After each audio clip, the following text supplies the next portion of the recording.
अस्सलाम वालेकुम व्यूअर, इस वीडियो में हम टायरोनेज प्लस क्रीम का रिव्यू करने जा रहे हैं। ये एक न्यू फार्मूला है और ये क्रीम किस चीज़ के लिए इस्तेमाल होती है। ये स्किन के ऊपर यानी चेहरे के ऊपर अगर हाइपर पिगमेंटेशन हो तो उसके लिए इस्तेमाल की जाती है। चेहरे के ऊपर चाइयाँ हों उसके लिए इस्तेमाल की जाती है। स्किन के ऊपर दाग धब्बे हों तो उसके लिए इस्तेमाल की जाती है। ये एक न्यू फार्मूला है तो ज़ाहिरी बात है तो इसका रिज़ल्ट भी काफ़ी बेहतरीन होगा।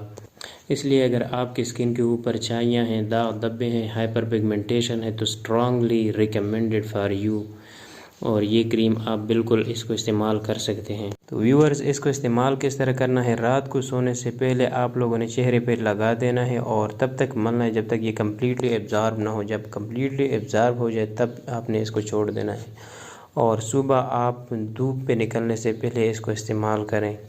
चंद दिन के इस्तेमाल से ही आपको साफ़ फ़र्क नज़र आ जाएगा।